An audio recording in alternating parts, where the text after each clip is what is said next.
Hi warriors, last పార్ట్లో మనం insulin గురించి సింపుల్గా చూసాం. ఇప్పుడు అసలు ప్రాబ్లం ఎక్కడ స్టార్ట్ అవుతుందో చూద్దాం. మళ్ళీ మన బాడీని ఒక సిటీలాగా ఇమాజిన్ చేయండి. ఇన్సులిన్ అనే కీ గుర్తుంది కదా, ఈ కీ డోర్స్ ఓపెన్ చేసి గ్లూకోజ్ ఈజీగా బాడీ లోపలికి వెళ్ళడానికి హెల్ప్ చేస్తుంది. మీరు ఎక్కువ high carb high sugar foods ఒకేసారి తింటే మీ బాడీలో బ్లడ్ గ్లూకోజ్ లెవెల్స్ అనేవి ఇంక్రీజ్ అయిపోతాయి. అప్పుడు మీ బాడీ ఎక్కువ ఇన్సులిన్ ప్రొడ్యూస్ చేస్తుంది. దీన్నే ఇన్సులిన్ స్పైక్ అంటారు. అకేషనల్గా ఇది నార్మల్, కానీ ప్రాబ్లం ఎప్పుడు స్టార్ట్ అవుతుందంటే మీరు డైలీ ఇలా స్పైక్స్ క్రియేట్ చేస్తూ హై క్యాలరీస్ లో యాక్టివిటీతో అప్పుడు మీ బ్లడ్లో గ్లూకోజ్ లెవెల్ అనేది ఎప్పుడు ఎక్కువగానే ఉంటుంది.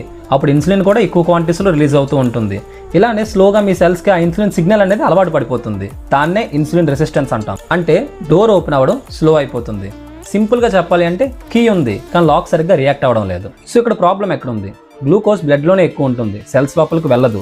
అప్పుడు మన బాడీ ఏం చేస్తుంది? ఇంకా ఎక్కువ ఇన్సులిన్ రిలీజ్ చేస్తుంది. ఈ సైకిల్ అలా రిపీట్ అవుతూనే ఉంటుంది. Frequent spikes, more insulin, more resistance, even more insulin. So ఫైనల్గా ఏం జరుగుతుంది అంటే ఫ్యాట్ గెయిన్, లో ఎనర్జీ, క్రేవింగ్స్ అండ్ ఇలానే లాంగ్ టర్మ్ కంటిన్యూ అయితే డయాబెటీస్ ఛాన్స్ కూడా చాలా పెరిగిపోతుంది. ఇక్కడ ప్రాబ్లం ఇన్సులిన్ కాదు, మీ బాడీ ఇన్సులిన్ వినడం ఆపేసింది. But the good thing is ఇది పర్మనెంట్ కాదు. మీ హ్యాబిట్స్ని చేంజ్ చేస్తే మీ బాడీ ఇన్సులిన్కి రెస్పాండ్ అవ్వడం మళ్ళీ స్టార్ట్ చేస్తుంది.